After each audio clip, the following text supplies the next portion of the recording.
right, I'm all jazzed up today. I've had a lot of caffeine and I have a lot to say, and I don't think I'm going to say it all in one video. I think I'm going to break it up into a few different videos because I do have a few different topics here. But I want to start out by saying that I got a message from one of you, and I'm so grateful for that. It literally made my day. It was a really nice message, and it was really cool because I was asked about my connection to the aliens, my belief in the aliens, and responded and shared some things, but wanted to go into it. I said, I'll do a video at some point and talk about the aliens because I've got a lot to say about that. So I'm going to talk a little bit about that, but I just wanted to say, shout out to you. Thank you so much for sending that to me. It really means a lot to me. And it's nice to know, that I'm heard and that what I say is resonating. That's very cool. Because it's just affirming. That's all. It's just very nice. It was very kind and I appreciated it. I can't say it enough. I know those words are redundant and they fall a little stale, but they're true. It was 111 when I looked at the clock. So, okay, where am I going to start today? First thing I want to say is that I was thinking about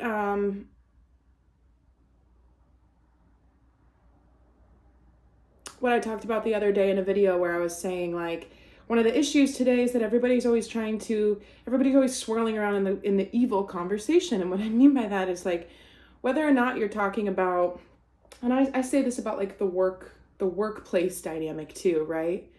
You can have a bunch of people who are really, really good at describing the problem, and some argue that that's necessary in order to create a solution, but they're still over there with the problem. They're still doing the problem. If it was all braiding, every strand within a conversation or a complex idea was a different part of the issue, they're still braiding with the problem strand instead of picking up new pieces, And that's what the world is doing right now. And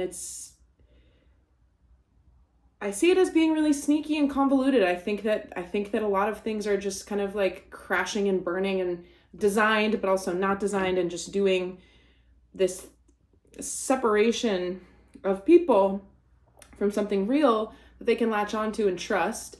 And I wrote a post last night about that, and I put it on the community page. There's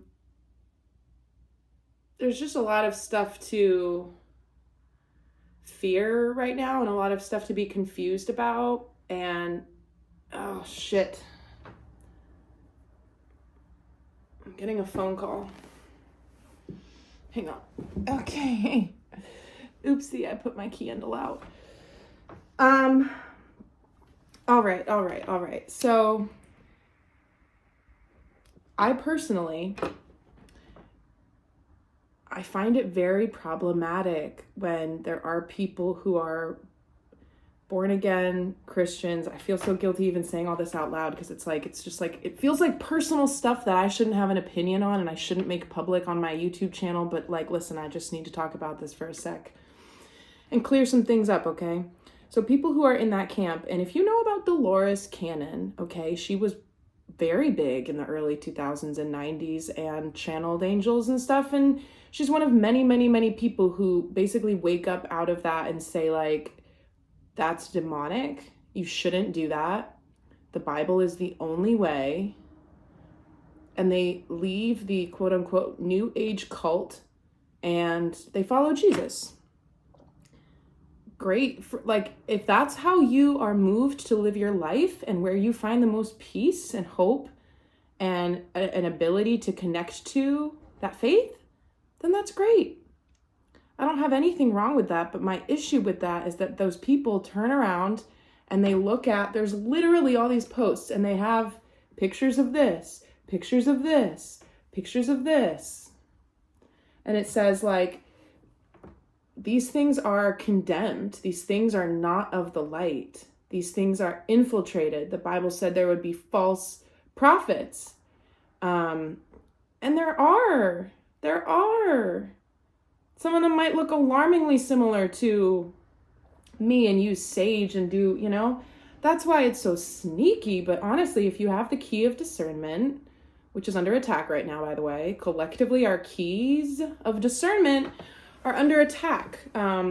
Sharpen and use and trust your discernment every day and in all ways when you can, because it's very precious and it has to do with your intuition. But I don't know, a handful of videos from people, I can very easily go through them and be like, not for me, not for me. Yeah, sure, I'm interested. Or not for me, not for me, not for me. Without even listening to a second of it, just because it gives off an energetic vibration. And I felt like incredibly so rocked to my core and almost like guilty and confused around my own faith that about, what season is it? Okay, so almost exactly 2 years ago, after 10 years of spiritual faith and probably 5 consistent years of working with my guides and my guidance system and angels and that type of thing in a new way, I stopped it. I hung it up. I just started reading the Bible. I didn't pray to angels anymore. I don't want to go into all this, but to be honest with you, I fell into this weird cult-like group of people. This is like an embarrassing story. It is. I have nothing against these people, but it was very interesting. I had a TikTok account at the time. Again, no good. Don't do those. Don't partake. Even if you love the content, just like the way that, I've got so much to say about that too, but that's not the point right now. I had a TikTok. I found them through TikTok. And the types of things that they were talking about, how did this all begin? Yeah, okay, so after I worked with them, that is when I stopped doing everything, because my exposure to them and what they were doing made me feel really confused. It did not, I thought that it was resonant with my energy, but just the same way as I put in my post yesterday, like my friend looked at this poem that someone wrote me and she was very skeptical of it and said like, are you sure he didn't just generate that with an artificial intelligent tool? And I am fairly gullible and naive. Like I have like a wisdom about me, but it's strongly juxtaposes this desire to just see the good in people. And like, other people have called it, the dumb blonde gene, sadly, because I think I'm pretty intelligent, but yeah, I can be a pretty big dumb blonde and like totally miss some things, but I don't want to have to be like that. I don't want to have to be like, oh yeah, maybe I will assume that this was just generated and there was no creative thought or effort that I elicited from somebody. Like, basically, I wanted to get to know them and what they were doing, and maybe I will talk about this at length at another time. But some of the stuff we did different kinds of really cool things, actually. Like collective meditations in the astral plane, where I would go in my astral body, because like astral projection, you're connecting to your consciousness. I mean, you're always connecting to your consciousness, but you're projecting your consciousness out into something else. Like you can travel this way. So I left my sleeping body, my meditating body at home, and I floated up and out, and I literally went into other parts of the physical universe, like it's kind of like it's all inside your mind anyway. But to travel through outside of Earth's atmosphere, and spend time in different places energetically, like that was really interesting to me, because I tend to have astral experiences, but I don't necessarily sit down and like go astral traveling. I just let them happen when they do. And so I got into more of that intentional facilitating of the experience on purpose for certain healing reasons, right? And the expansion of gifts and remembering certain things from a collective soul experience. So like the collective memory or like the Akashic records, that type of stuff. Anyway, it became this whole rabbit hole. What's interesting is that both of these people who were kind of like sharing this information had reported being raised in the same cult and breaking free of it together, and then falling in love and starting their own journey in their own lives. And it's the same thing with like systemic abuse. Like I should have seen the signs that it was a little bit more cult-like than I thought. Like it's just so even weird to say out loud, because it's like one of those like, it happened to me. It's not like I lost my identity and all my money or something like that. It was nothing like that. It was free. I'm just somebody who sees all of these different people and things. If they resonate with me, if it doesn't resonate with me and it feels like bad energy, I won't touch it with a 10-foot pole. But the things that resonate with me, it's like a charcuterie board, and I'm like, little olive, little piece of meat. Like, sure, I'll just try different things, not in like the sinful, gluttonous way, but because I'm like, it's all here. Why am I going to be like just the grapes, nothing else? I ignore the rest of this because I don't want to, that doesn't make sense to me. I'm a sampler of things. I think that you kind of have to be before you make strong judgments about it. Here's the thing about people and their strong opinions is that, of course, they have a way to explain them and back them up. That's why they believe them. It makes perfect sense to them. That's why they have that worldview. If they didn't, then maybe they would see things differently. I'm like that. I see things the way that I see them, and I have a lot of reasons. This is the issue with conspiracy theorists. A lot of people would consider me a conspiracy theorist, and I kind of am, but it's almost just like I like to dabble. I'm a light user of those theories, not because it's like, that's, the danger with that is that everybody just takes it and makes it this big fear-mongering thing, and it's really hypocritical because it's like, okay, well, what's the point in trying to unearth this or debunk all, like, I don't get it. It just stirs up more hubbub. People do things for their own, internet sensationalism, and it's just exhausting. So, all right, I know I'm off on a tangent as always, whatever. No apologies. I've had too much caffeine today to apologize for anything unnecessarily, like talking on the YouTube channel that I started so that I could speak.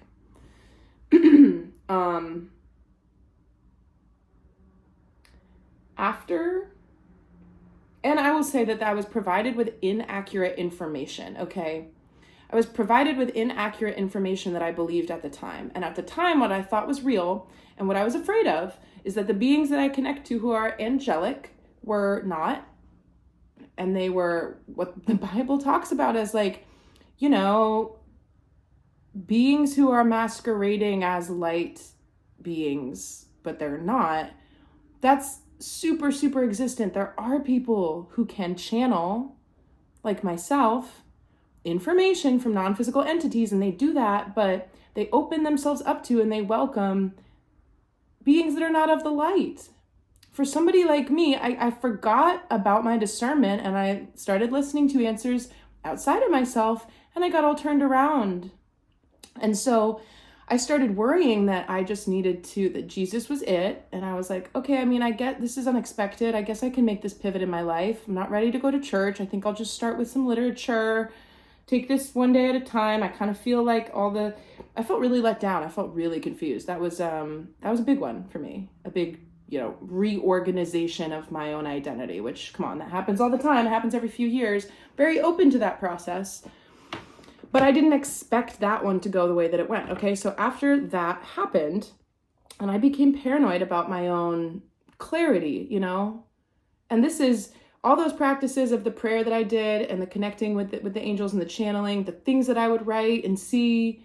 I loved all of that. I've always felt very connected to all of that. And when you think about it, that goes back into pretty early childhood for me, expressing things and channeling out information and connecting with non-physical beings. So it's the truth of who I am, okay? But I was knocked out of that. And I stopped praying and I stopped connecting. And for the next 2.5 months, I had the worst psychic attacks that I've had in a long time. I shared a story about being in Kathmandu at this in Nepal, outside of Kathmandu, actually. We were in the countryside, but I got violently ill. It was some weird psychic attack that I went through long ago, and I got really physically ill. It was not good, and it had to do with the misuse of a Ouija board with, we were teenagers who were messing around with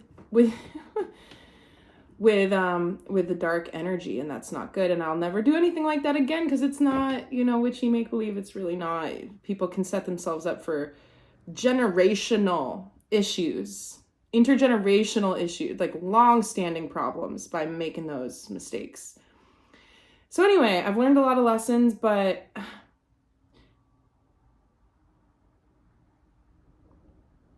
in this time when I had these weird things happening, for example, I would wake up in the night in my astral body, and I know that people are like, I mean, some people get it, some people don't. For those who don't, as you become able to hold more energy and your consciousness expands and your awareness expands, eventually I would assume, maybe not, but you will probably start to be able to understand that your body will remain asleep, but your conscious mind can wake up and be lucid, and you don't have to be dreaming. A lot of people do experience lucidity in the astral body through dreams and lucid dreams. For the first experience of it, like, like I don't have to run away from this, I'm dreaming. And then you realize you're dreaming, but then you wake up right after, because it's kind of hard to hold that liminal space, because it's like a little strand or a little activation, a little piece of territory that you haven't really inhabited too much. And because of that, your mind is just like, just boots you right out of it, and you wake up. But longer and longer, you can begin to maintain the lucidity and not wake up, and then you can have conscious control over the dream space and do fun things, lucid dreaming, or world build and stuff. Or there's the other kind of being, like lucid in the astral plane, where it's like the 4D, where like the consciousness, so like I would be conscious in my room, not in a dream, in the night in my bedroom, and my body's lying here, but I'm awake and I can see, but my body's asleep. So, okay, so it's the astral body, the physical body. I would wake up in the astral body, my physical body would remain asleep, but I would see this guy, like a small caveman, like 4 foot tall caveman looking motherfucker with a cloth diaper on in the corner of my room. And I think he was a Nephilim. Honestly, I don't even care. At this point, I don't even care. But he would stand in the corner of my room, and he would come towards me, and he would shapeshift as he came towards me based on how I felt inside, which was really gross and creepy, because if I got afraid, he would shapeshift into people that I knew to try to confuse me. I don't even want to talk about this, but it was like the only thing, the closer he would get to me, the harder it was to stay lucid. It was like there was an energetic power struggle, and I didn't have the protection that I had, spiritual protection that I had and asked for so many years, because it's free will based. And I stopped using it. I stopped choosing it. And it would be like, if being lucid is something that I can maintain, it would be like as he would get closer to me, his energy would start to challenge mine, so that it would be like molasses, and I didn't have that like easy ability to like for the same way that I wake up first thing in the morning and I say like an affirmation about like affirming my capabilities and how today's going to be a good day or whatever. It was a threat to my ability to do that. Okay. And if I ever have any type of inkling ever anywhere, I can be the stronger energy in a lot of situations to clear, to send away the bad stuff. I am very powerful in that way. It's not something that I'll go around talking about. Honestly, if people know me in real life, in the real world, they will probably know that about me, because I have a very big aura. I have a big presence. I can do a lot energetically. Sometimes people don't know what that is, but I only ever do it to make spaces safe and comfortable for all people involved. That's my goal. And I lost the ability to do that even for myself. That is how I knew that was not the right path for me. But the only thing, because it was the only thing that I was using, the only thing that sent that creature out of my room and got him to leave me and not come back was saying, in the name of Jesus Christ, I command you to go to the light. Clap your hands. And he would go away. There's a reason why a lot of people in the like Jesus Christ is equivalent to a swear word now. Hollywood, thanks for that. It's disrespectful. So I don't think that Jesus Christ is the only way. I think that he and his path resemble the path of a lot of other ascended spiritual masters that have walked the earth. He's not the only one, though. And people don't want to hear that. And I feel guilty even saying that, because I'm like, I just wish there was a way. I want to like have really, really long arms and wrap around everybody. Like, come in, my children. Let's have a talk here. Let's not get too heated. I don't know. What do we need? We need some tea. Like, let's just try to make this as easygoing as possible. I'm not trying to spiritually bypass anything. I swear to God, I'm not. I'm actually quite sincere in my efforts. I'm not trying to be like, I'm some fun little sparkly princess up in my little place with my little stuff. I mean, that's my that's like my alter ego, but it's ironic because I'm self-aware enough to know why it's funny. Like the dichotomy of like, you know,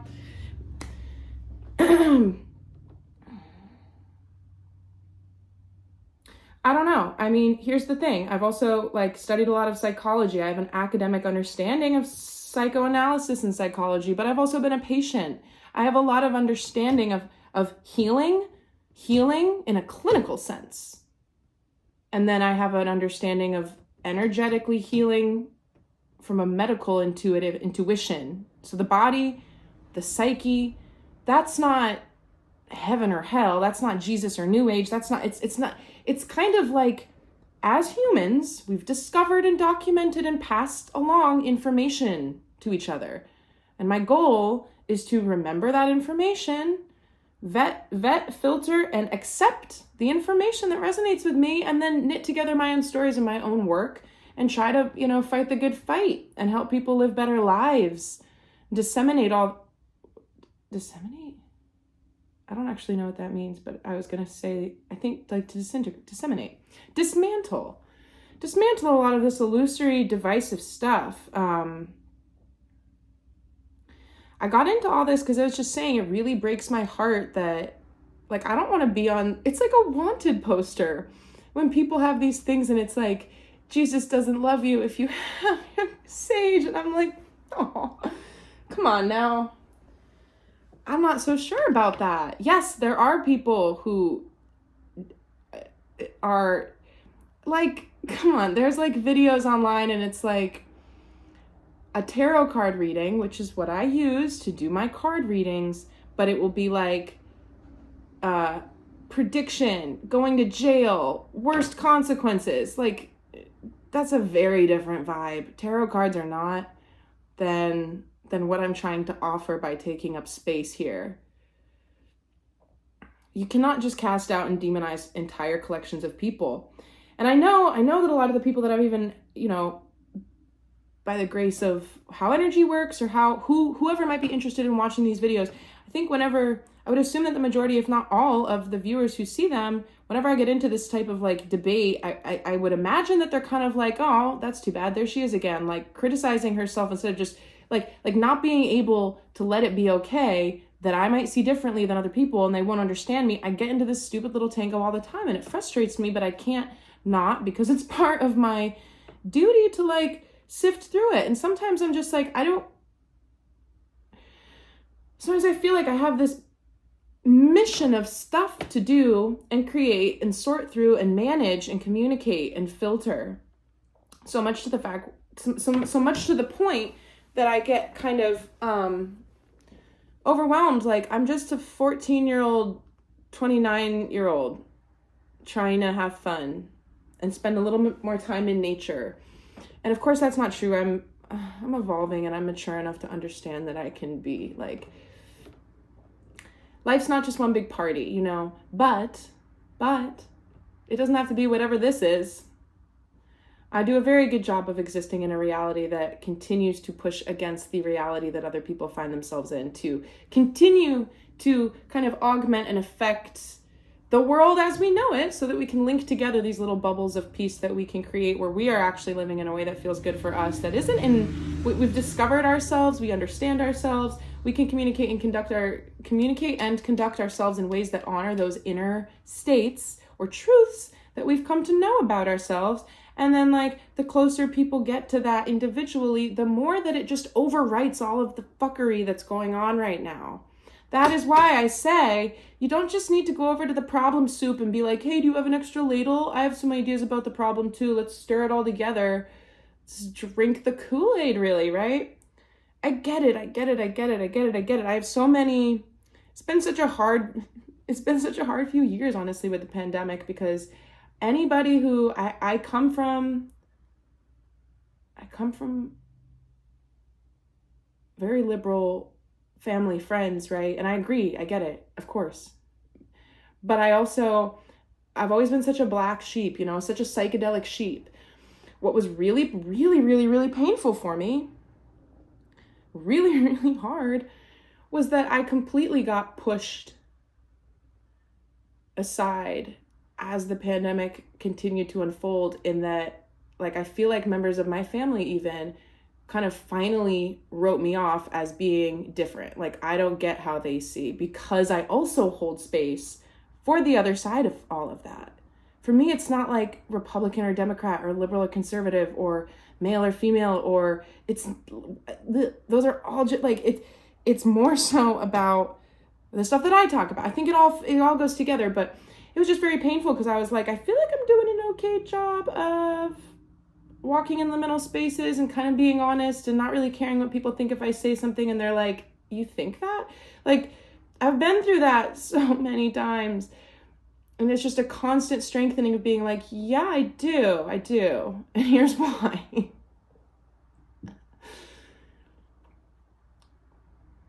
And when you try to change how other people think, it's saying something. If you can think how you think and then not try to change the way that other people think, that's, I think, the way to be. It is just so incredibly hypocritical and crazy and ironic that so many people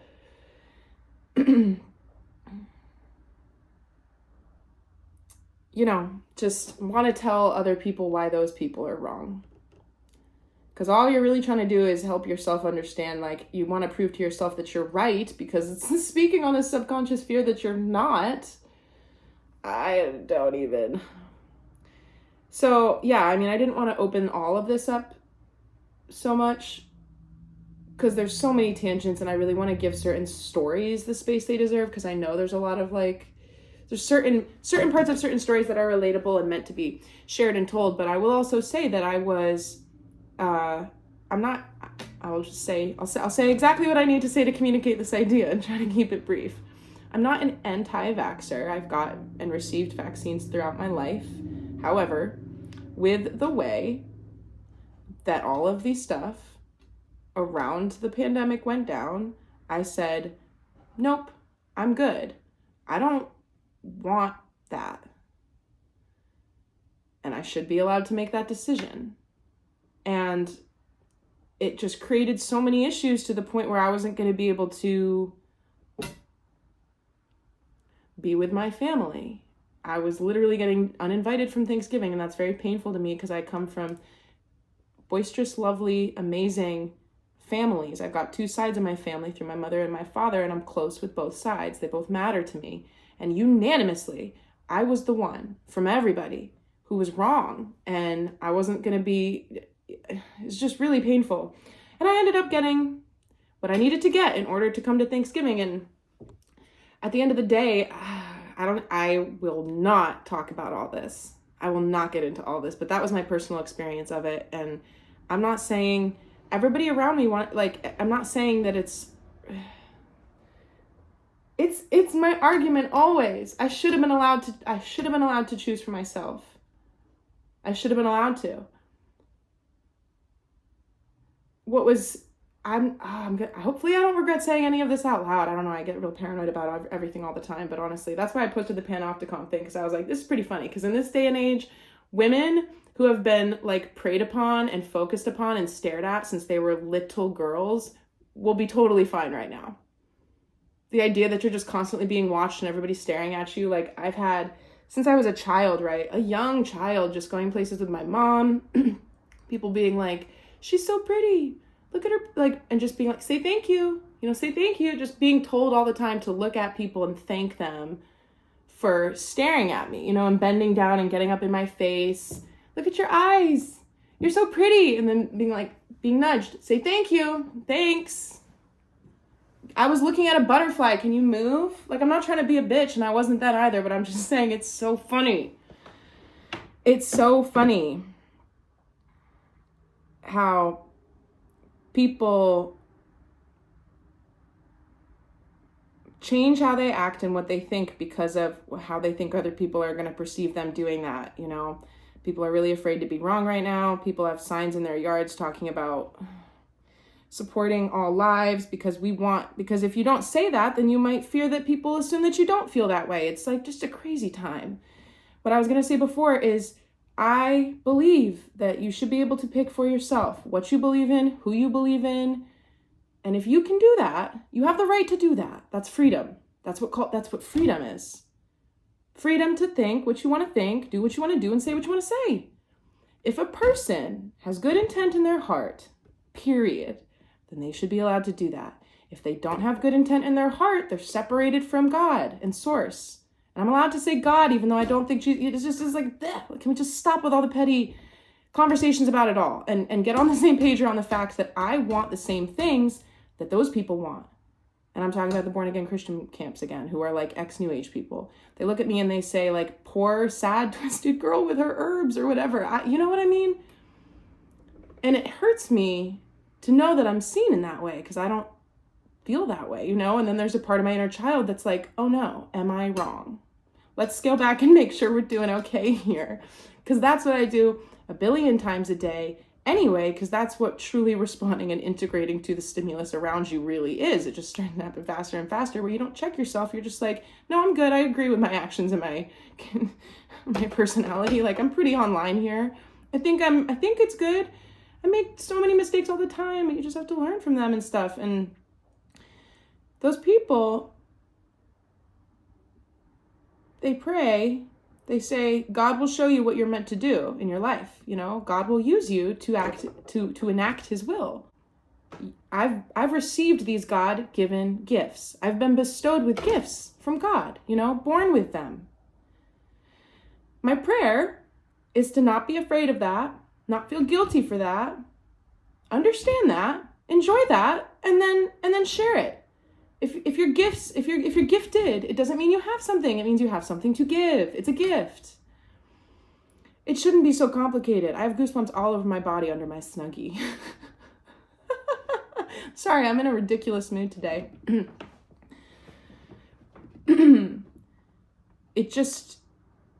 It drives me crazy that it always ends up being about who's right and wrong. And the sneakiest forms of control. They don't even have to lift a finger. They'll get the people that love you to do it for them. It was such an intense time. And I love my family and we have agreed to live and let live, but I couldn't, that was the hurdle. It was like this breaking point. And now I kind of feel like there's this broken, you know, the polarized post-pandemic world, there's this polarized thing that set in that affects me very deeply personally, because there's some people, friends and family, who I think they'll never be able to look at me the same again, because that really brought out people's true colors. And they were like just being talked about, people being concerned for me because they think I'm so like deluded, where like I kind of feel that way about them, but I love them and I get why they see that way. And it's just like, I wish you felt that way about me, but instead you're pressuring me. And it was hard. I know that people get that. I don't know. You can email me about that too. Interesting stories, interesting time. I was going to talk about how a lot of the strengthening of my self-conscious over time has been around like feeling like it isn't okay to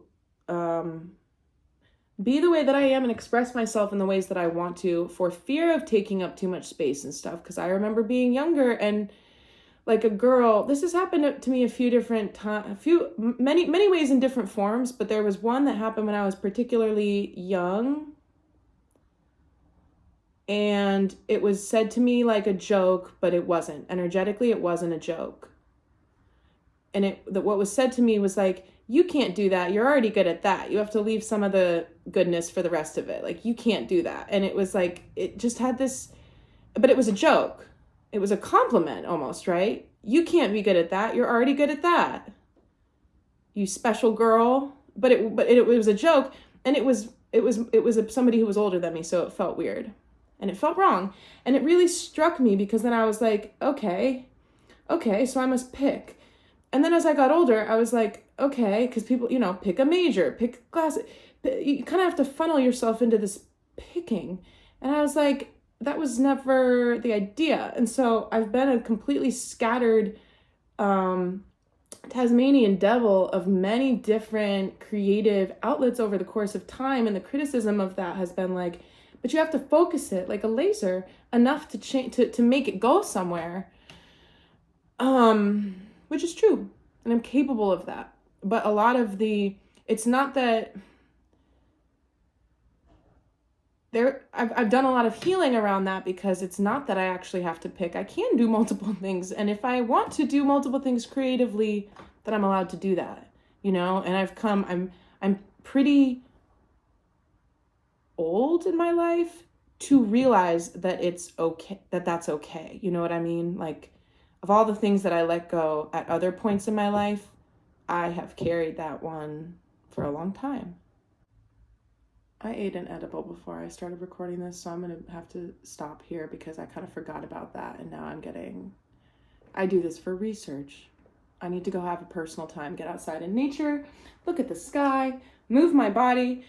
I know this was all over the place. I really know this was all over the place. And I do have a little bit more to say about that time when I fell out of my faith and rediscovered myself. It was like a check, it was like a last, if I think about where I am now and where I was then, ooh, Lordy, like crazy transformation for me in the past 2 years in the best of ways. And I have more to say on that. I actually did want to talk about the aliens a little bit more, and I guess it's going to have to be a different video. But what I will say is that my viewer who emailed me, and then I emailed back, you then said, basically shared in certain experiences from childhood that I had, where it's like, you don't really quite remember. And I don't think anybody can, just because of the nature of memory and it being subjective and the way that we try to protect ourselves from certain things and chuck out memories and augment other ones. Can't quite tell if it's like a memory or a dream, but these memories from childhood, these images, these sensations, these recollections of having UFOs like follow alongside the car in silence, or being above, or just feeling like something was outside your window at night, or seeing UFOs, seeing lights.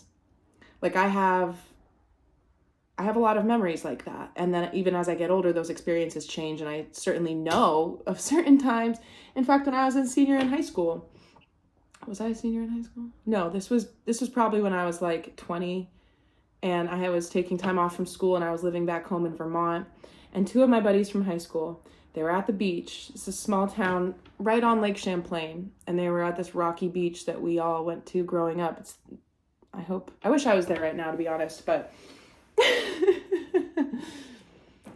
they were hanging out, and I get a phone call from them. It was 10:18 p.m. This is, 9 years ago. And they're like, Mariah,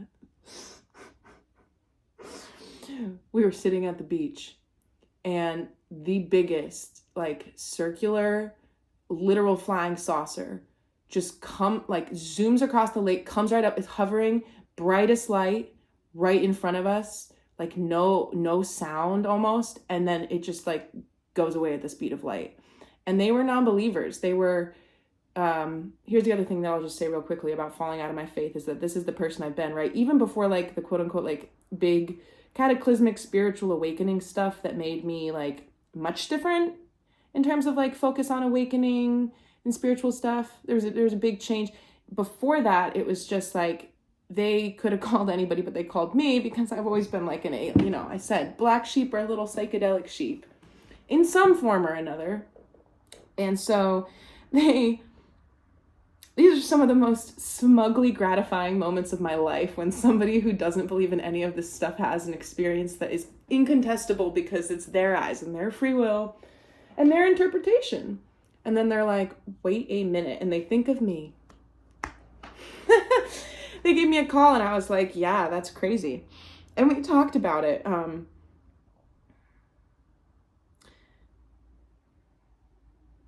I had an experience. So when I was 16, I'm going to share a couple little stories and then wrap this up. There's no cards today. This is just I'm going to tell a couple little alien stories, and then I'm going to wrap it up. But also, I will just say that I need to wrap it up, because I intentionally do not ever want to be, my edible's legal, by the way. I don't know if I'm like incriminating myself. I can't keep up with where we're at today. But again, I only use certain products to do research in the little recesses of my mind and relax, and CBD stuff, treatment for my body and like my knees and whatnot. But I will actively avoid recording any content if I'm like in that state, because that's for me. So that's why I need to go, because I don't think it's right. I wouldn't like go have cocktails and then come do a reading, or just get stoned in any way and then do a reading, because that's not, it's got to be me sober, channeling, connecting to what it is that I need to say.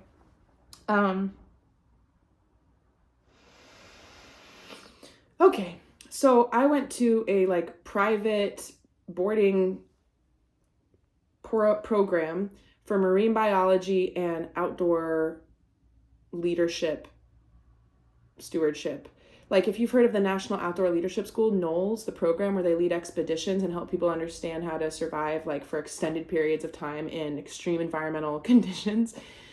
This curriculum was adopted from that, and it was in Freeport, Maine, so that we had field access, like lived in a farmhouse and did oceany stuff. And anyway, we did camping excursions. We lived on an island for a week that we had to kayak to in the Atlantic. That was amazing. We were in New Hampshire around like Baby's Flume. I remember thinking that was a very strange name.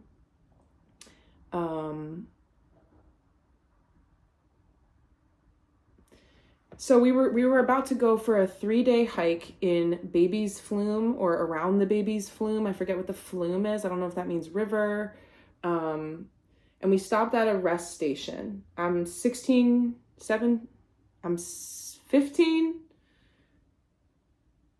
and the rest station happened to be the site of, it was a tiny gas station, okay? And we walk in, and it's absolutely smattered with alien content, news clippings, little inflatable things you'd see at the fair, like flying saucer stuff. Like, the walls were shellacked. It was like a little museum, a little alien shoebox, but it was a gas station in the middle of random New Hampshire. And I was like, okay. And I think I asked the cashier, or started reading the walls. We found out together, me and the girls, this was an all-girls program that I did. And we were camping, and we stopped on our way to go hiking for 3 days.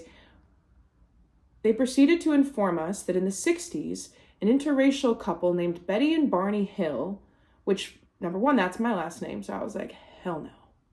And then they experienced the phenomenon that is known as missing time, that a lot of people experience with alien abduction accounts and stories, of which there are thousands and thousands and thousands. Thousands. Missing time is when you cannot remember, where you were. Like, all of a sudden you're just like in your car, and like it's like 5 hours later and you were driving, but like it doesn't add up. Or like you wake up. Oh man, now I have another story that I'm remembering. I've had a lot of experiences, which is why it deserves its own video. But Betty and Barney Hill, like, they thought they were on a 8-hour drive, but then like, and they drove through the night or something. But like, when they got to where they were going, it was like the entire next day, and there was this really confusing situation. But then they started having these really complicated traumatic dreams, and they corroborated each other's memories, basically, of a traumatic abduction event that occurred on this road right outside this gas station 50 years ago. And it rocked me to my core, because I've been afraid of aliens since I was a child. And what we talked about in the emails that we sent, I'm not like mentioning names. I'm just speaking to who emailed me, and I appreciate you. But like, the knowing as a kid, the fear of the unknown, like, it manifests in fear. But we talked about like aliens being misunderstood angels, and I believe that in a lot of ways. As with anything, I think there's both good and bad. I think they're being demonized on purpose. I think the whole thing is just insane. But there are, yes, without the human lens and the language of English to even have words like alien and angel, they are virtually the same thing. Like light being, interdimensional being. I saw somebody say, aliens are not from another planet, they're from another dimension. Yeah, like, totally. But because when I was younger and we talked about how like I had to go through, well, I'll get to this part because it has to do with Peter Faust and the regressions that he did on Oprah. I'm going to get to that. So for me, it's a fear that I've had to conquer. It's one of the biggest fears of my life because as a kid, you know, if I would go to my parents' room and tell them I had a nightmare because I was too embarrassed to tell them that I was worried about the aliens again because they didn't understand, and they would try to kind of explain to me that that wasn't a real threat and that I was safe. But in my mind, I was like, I can't tell you, I have goosebumps. The fear that I felt, nothing compares to it. Because I was a small kid. I was 5 when 9/11 happened. But even before that, this was happening. So I was very like communicative from a young age. Like when I started talking, I just came out in full sentences. Like just like my mother could tell you stories about how I was as a itty bitty. How I felt when 9/11 happened, being in second grade. I was in second grade, so maybe I was 6. I felt like, okay, yeah, this is a lesser issue to my alien thing because that's truly the fear, but now I have to kind of consider both of those sky objects. Like, ugh, nothing is safe. And my parents would be like, you know, you're okay, and I don't remember any specifics about the nature of their comfort, but I just ended up kind of saying like nightmare because I knew it wasn't like that's a threat far removed from my existence. I remember, yeah, so they said the dog would bark, and I was like, the dog? Like, you don't get what I'm saying here. What I'm saying is that they could do anything. They could pause time. The dog would be still. The dog, it's all outside of, like, even at that young age, I knew that the capabilities of what I was under attack by were outside of our known reality, which is complex to think about that. That's a type of knowing that children possess. They just don't know they don't know where their truth and their evidence comes from. It's because they have an understanding that there are certain things that are outside of our reality because they still have the magic and they believe in the magic. And one thing I noticed about the trailers, the previews for the Barbie movie, oof, just in the way of like really take a look at what we're being offered for big budget narratives right now. This is what people are literally just sitting in seats, pacifying themselves with popcorn and sugar and like getting blasted into our ears and our eyes. You know, like literally take a transcript of all that information and the symbols and what they mean and the colors and the sequencing and the themes. Like, what was interesting to me is that there was a really beautiful, inspirational movie about magic and seeing the unknown, but it was a kid's movie. Of course, this is why I love children's movies so much, because it's like, from a young age, we're made to think that it's magic. It's make-believe. You grow out of it. All of the magic that's in those films, I forget what it's called. It's coming out soon. I'll do a deep dive in it. And this is also why I like the movie Trolls World Tour. Great movie. I saw that when I was nannying, and like it became a thing where the kids would be like, we don't want to watch that again. And I'd be like, are you sure? I don't think we've seen it enough. They're like, you're weird. No, I'm kidding. I absolutely loved them, and we had a great relationship. I'm no longer doing that, but I miss them all the time, and I send them so much love all the time. I shouldn't talk about them here because this is the World Wide Web, but they are protected and they are very loved. But anyway, they also, this is why I love children. This is why I love just understanding, supporting, and being with children helps you heal your inner child. Amen. Like, so nice to just listen to children and understand the way they see the world and support them in that and validate them in that. That's really a powerful thing to do. A lot of people don't treat children very well. I obviously don't want to get off on this tangent, so I'm going to go all the way back. So fear of the whole, I'm just going to recap the past like 4 minutes. Magic is real. We're made to think that it's not, because if people believed it, then we wouldn't be little rats in a rat race, or it would be harder. Rat race? Rat race. I meant to say rat maze.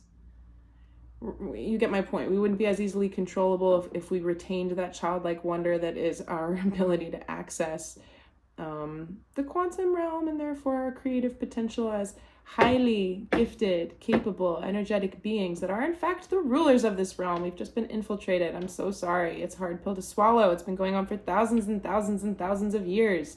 There's been multiple seedings of humanities, and the beings that people call aliens have actually predated us and our even understanding of our own lineage. You know, that all of this is fable and fiction, but it's kind of all true. You know, there's a little bit of truth in all of it. We simply can't wrap our minds around what that means a lot of the time.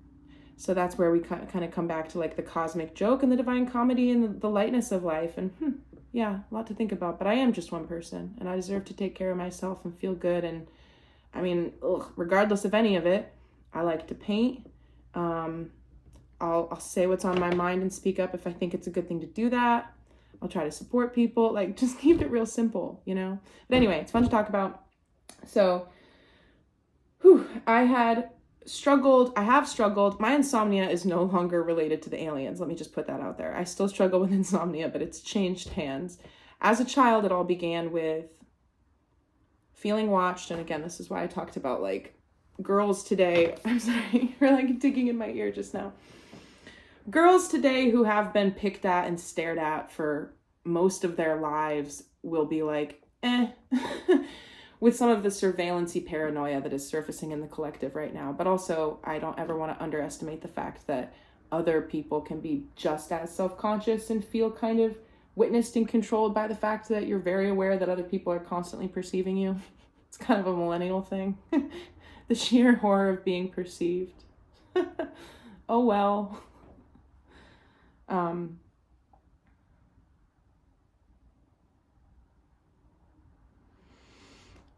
But this encounter with this gas station, okay? So I go through swells of the insomnia, and this encounter with this gas station sent me into one that was pretty severe. And somebody said to me on the phone last night, you ever get so under-rested that you kind of question your ability to function? And I'm like, I live in a pretty constant state of feeling like that on a regular basis, but I end up being able to recharge and manage it. But like, for sure, I know what you're talking about. And that's, you know, we do deserve rest. Obviously, I don't need to justify it. This particular state of insomnia, like as a 16-year-old, and like living in this farmhouse, being at this program, I was so freaked out and uncomfortable. And again, it's one of those things that's hard to understand for people who don't believe things the way I did. But like friends would let me, I'd be like, can I just like can I move my bed like closer? Can I like sleep in your bed? Like I needed help. I was very triggered. And I had another resurgence of this when I was like 21. It was around the time that those guys called me. So maybe I was 21 when they had their beach UFO experience. And I will share something somewhat personal about my family. Shortly after I was born, I have an amazing, amazing family. Shortly after I was born, my brother had cancer. So like being a newborn, like all this focused time spent in the hospital was about my parents being so scared, not knowing if he was gonna survive. My parents have always been very, pretty alternative, you know. They were married for 10 years before they had children. They did the Peace Corps in Africa and did all sorts of things, kind of followed the Grateful Dead. My dad spray painted the Dead's logo on top of a bank in Boston or something, which I have a photo of, and it's funny, but it explains a lot of the reasons why I was, you know, shaped with this nature-y existential outlook from a young age because of the way my parents saw things. And my mother actually attended the Barbara Brennan School for Healing and Yoga, which a lot of people say a lot of different things about, but that was also shortly after I was born. And a part of me will always maintain that she went through that and was moved to do that in order to like understand and raise me in certain ways. And Barbara Brennan has published books called Hands of Light and what is it called? Hands of Light. And the other one is Light of something else. But I reference these diagrams sometimes because the artist that she partnered with was one of the first people to really detail like the human auric field and the mechanics of it. It's like diagrams of people being in an energy of like a passive aggressive state or like a this, a that. The way the aura, my twisties really, the way that your energy, you know. With the human body though, just really beautiful illustrations from an artistic perspective. But I will share this before I continue on my alien story. I know I've got like 4 pins to track back through, and I will do it. I have faith. I have faith that I can like clean up my mind and still conclude this in a short amount of time here. I remember as an infant, or who knows how old I was. I'd be fascinating. This is probably one of my earliest memories. But I think I was an infant, and I was at her graduation for the Barbara Brennan School of Healing and Yoga. And I have strong imagery of a stone formation, like an inside waterfall, water. We were inside, it was a lobby. And that was beautiful. I was transfixed.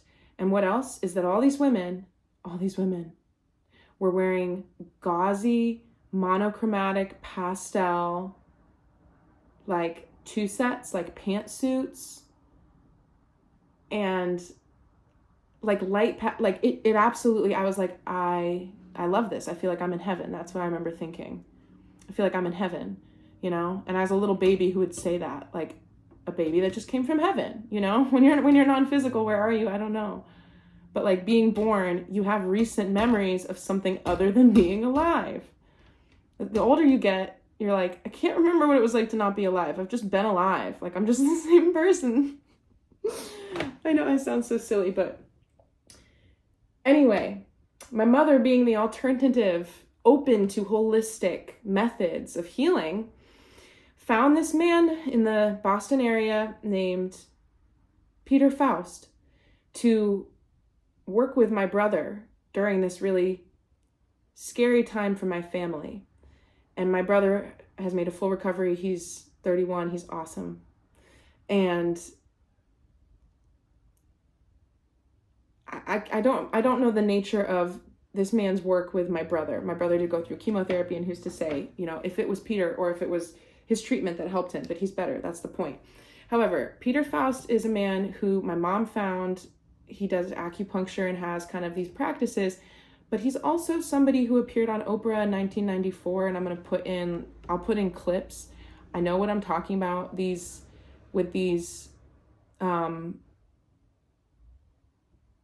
clips.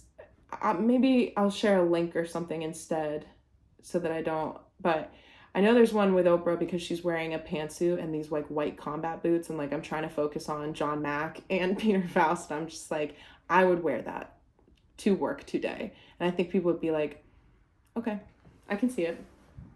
She's just wearing whatever. I'll put the clip in so you can see her outfit, but I was distracted by it. 1994. Peter Faust was having like memories or recollections of being abducted, okay? And John Mack is a psychiatrist from Harvard, and they appeared on Oprah together and they discussed it, and he had sought treatment with John Mack to do some regression sessions to help him piece together. He said he would report having really vivid dreams where he was like talking to the aliens and being like, I don't want this interaction anymore, you know. Asking to be, you know, not plagued by all this. Basically, in the regressive sessions, it got even worse. And all of this memory came back to him around actually being abducted for the course of most of his life since he was 8 years old. And he was 33 when he went through all of this. He had just had a weird, life of memories and dreams, and it started to intensify, though, in this one specific way when he was 33. He sought this treatment. He did these regressions. John Mack, the psychiatrist from Harvard, wrote a book about it, and this is also what they're publicizing as they go on Oprah. But they talk about it, and like in it, he talks about having a lot of different stuff happened to him, but one of the most prominent ones, and like if people are familiar with his story, what they remember from him saying is that his sperm was taken and made to create hybrid beings. And so he's fathered and like had different visits over the course of his life now with his children that are aliens and live in a ship. A lot of people have stories like this, by the way. Thousands and thousands of people have stories like this. There's one guy in New Mexico. There's a movie about this, but I think it's just a movie, you know, but it's like a based on a true story movie where like the aliens land in his yard and they kind of have a relationship and he doesn't like tell the news. It just kind of happens.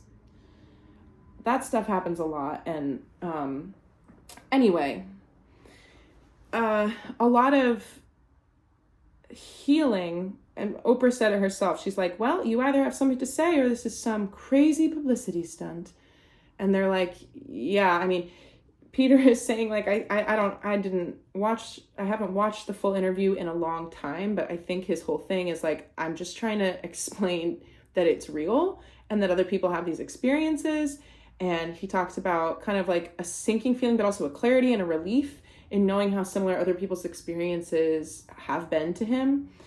But here's the thing. I fully believe, I'm going to say this really quickly because I hate the idea of my videos being artificially intelligently scanned and then banned subsequently for not saying things that are mainstream acceptable. So I just get shuttled into this creepy little corner of the internet where nobody can find or access my shit. And I'm sorry about that. So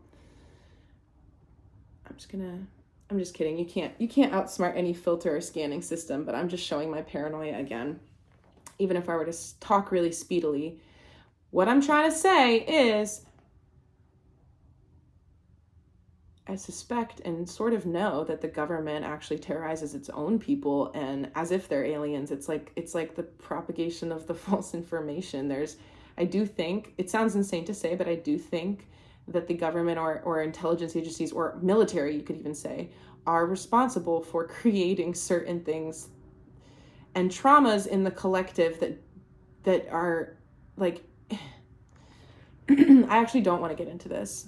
I'm getting like a throat chakra block to just put the brakes on that because it is fully conspiracy, and I have my own experiences and reasons to believe in the things that I believe in, and that's okay, but I'm not equipped to go down that rabbit hole right now. I want to go back to Peter because I said that when I was 21, I had another profoundly challenging bout of insomnia that led my mother to say, I think you need to talk to Peter, because she was concerned about me and I was going through a lot of other really challenging stuff. And she said, I mean, what's the cause of it? And I was saying, I know it's ridiculous, but I'm really fucking afraid of the aliens. I can't sleep at night. I feel like I just knew that they were outside, like always. Like I just felt so,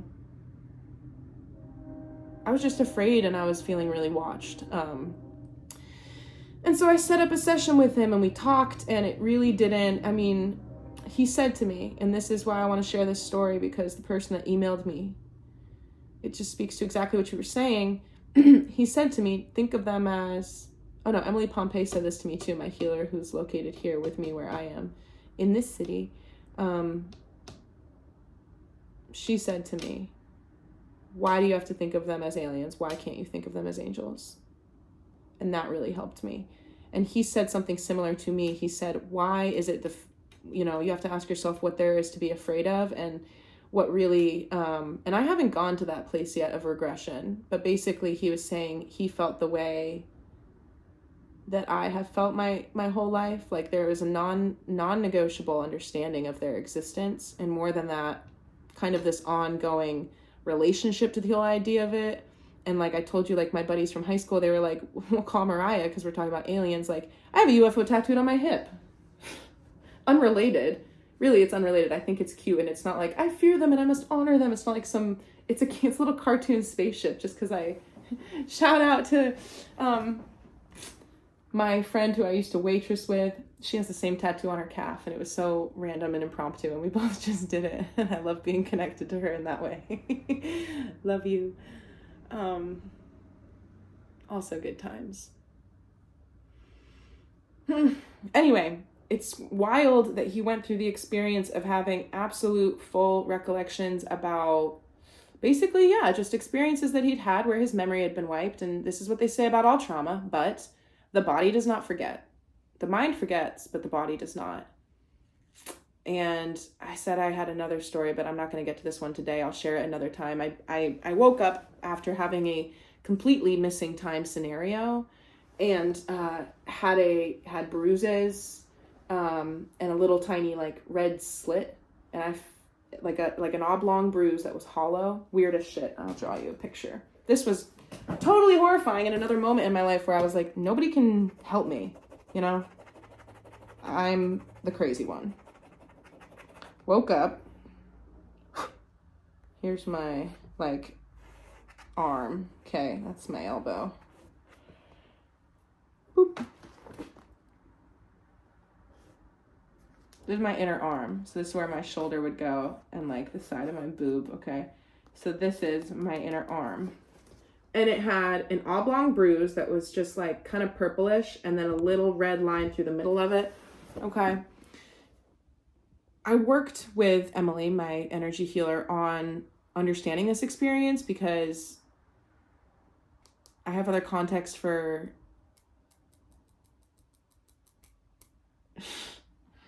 I don't want to tell this story. I'll tell it later. I'll put a pin in it. I'll make a note of it and I will go into it. But the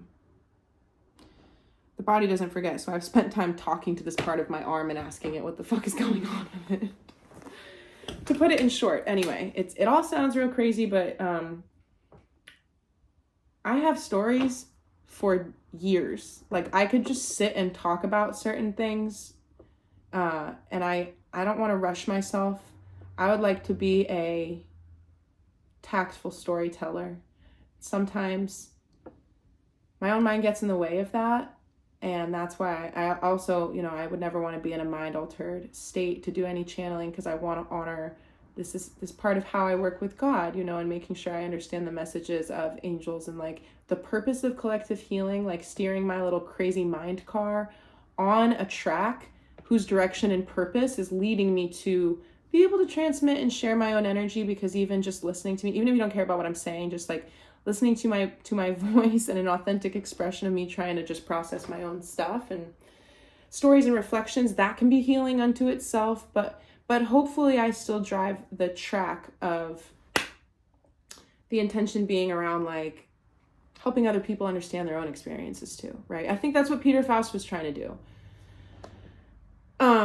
But the session, so what I'm saying is it's crazy that he came into his realizations when he was 33, because I'm 29. So I don't like that, because I'm like, I know I'm still, I think it's just, it has to do with how people avoid traumatic things. I also don't want to sound crazy right now talking about like, I'm avoiding my alien thing. No, I've learned to live the way that I live, and I work with angels, and I have a trust and a connection with my star family. It doesn't have to do any more with the fear that I had around like the windows in the sky and being abducted. I don't have that fear anymore.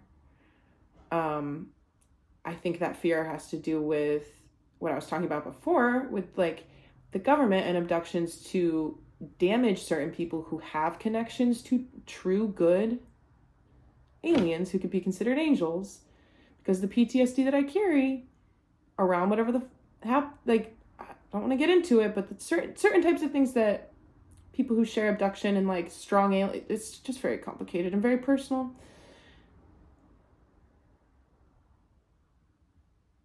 But I, you know, sometimes I wonder about like collective things too around turning us away from being able to discover certain parts of ourselves or connections, you know. We're super gaslit. The government coming out about aliens is like us being 16 and our parents being like, so Santa. And we're like, bitch, we know. We've known. Why are you treating us like we're 4? We've known. Like, this is so stupid. Then it goes to imply that, you know, there was an origin of the connection and all. It's just, I know that everything's actually quite good right now, despite appearances. To see certain things glitch up and crumble, and so many people holding space for how damaged the systems are.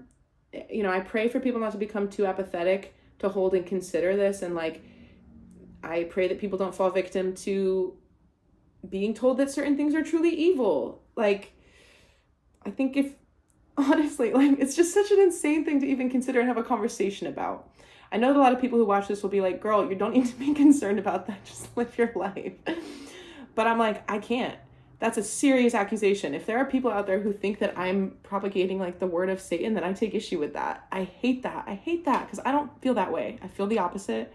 And I like to be able to clear the air. It's not about me and my sense of self. It's that I want it, like, right? I said I was ready to be proven wrong and see the world a different way and only and exclusively follow the Bible literally. I don't think it's meant to at this point. I love the word of God. I understand the power of the Bible.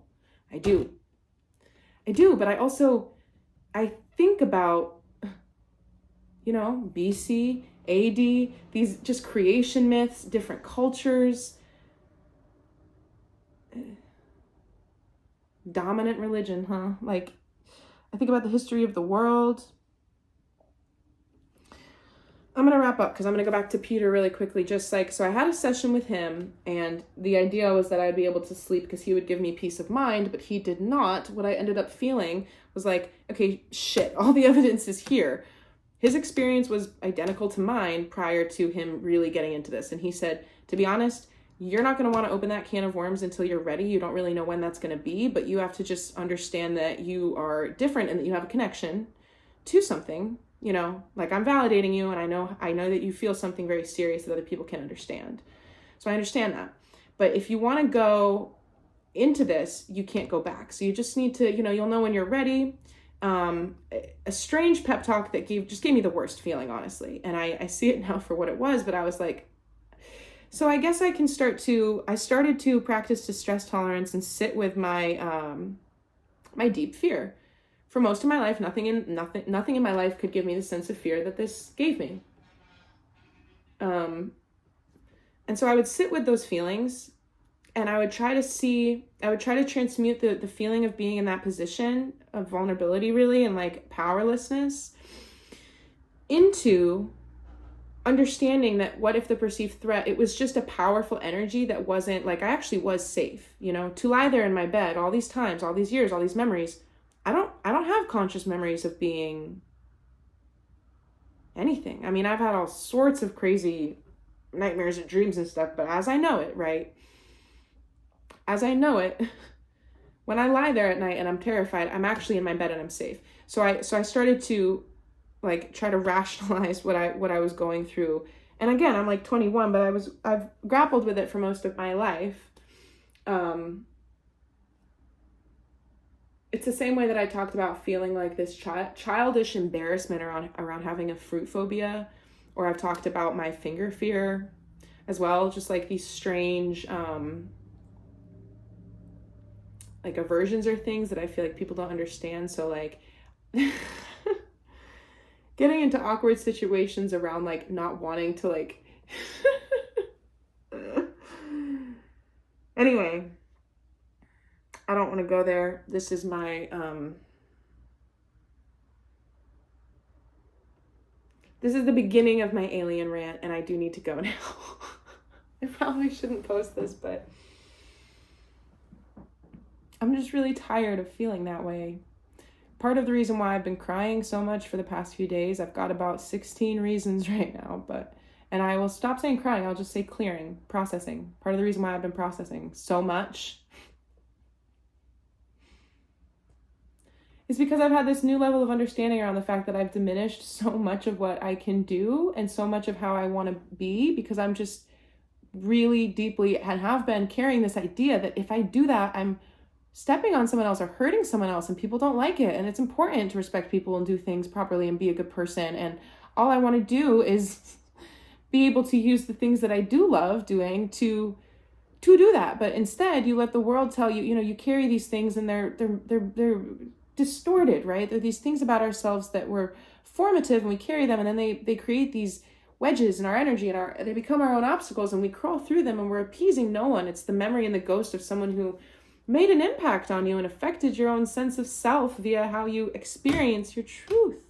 And it's like, you have to deconstruct those things. You don't have to move through the shapes that exist based on things that, I mean, it doesn't mean it's not real. It doesn't mean it didn't happen. It doesn't mean there isn't a formative. This is why the deeper the impact, I'm thinking about layers of trauma in our identities and our brains. We block things out and stuff, and can be very hard to go down to the foundational twisty, the lowest one. It's almost inaccessible in today's world for people to know how to do that themselves, for there to be coaches on it, for there to be people that understand how absolutely like structural and quantum that process is on the energetic level. It has to do with what's being hidden from us. Do you not see how all of this goes together? The aliens and the existence of other dimensions and being able to talk about that and this, I can't even tell you. I will just touch on it very briefly right now. Even the stereotypes in the Barbie movie, and I know it's like, well, it's acknowledging the stereotypes, so it's not reinforcing them. That's not true. You still cast Margot Robbie as the main one.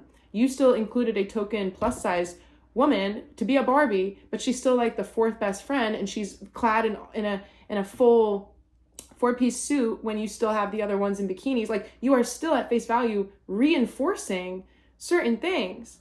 And there was Kate McKinnon's character, hilarious, playing weird Barbie, and she's got like marker on her face, like I literally always used to as a child, and her hair is all spiky, and the implication with her whole identity is that she's taken too many psychedelics and she's like broken, and like she's like the Barbie that has like the fucked up hair and like the leg bent up, and like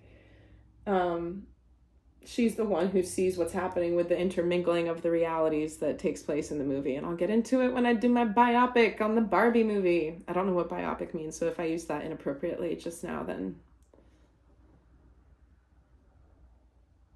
whenever I do that, by the way, whether I'm like, you know, channeling or just inadvertently expanding my vocabulary because maybe my subconscious mind saw it somewhere and I'm like, don't know what that means, probably should. And then I use it later as a reminder to look it up so that I now know the word. Either way, I just write it down and I do look it up most of the time later. But it is cool when I use a word that I don't know correctly. And if other people kind of do like automatic writing or meditative channeling, then they can also access that. It's very cool. For me, it goes as deep as doing other languages as well. And this is what I was going to say as well. I get annoyed with myself. I'm sorry. Forgive me. On the banned lists thing of people who are saying like, this is dark. These people are dark. That's almost like left over from the Salem witch ages, where I have past life memories of being absolutely cast out. You know, are you a good witch or a bad witch?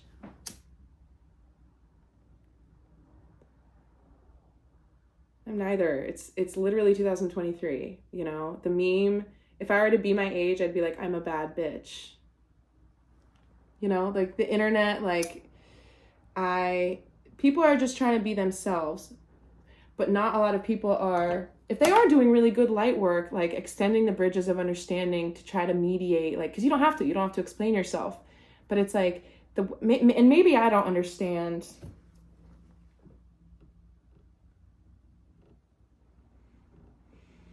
Okay, I'm not going to do this dance right now. I was going to say the definitions of how people, you know, think about witches and spirituality and faith, because I certainly don't understand, but that's what I'm trying to do, you know, and talk about. But anyway, this video is 1 hour and 18 minutes. It was 1:08. No, it was 1:18. Yeah.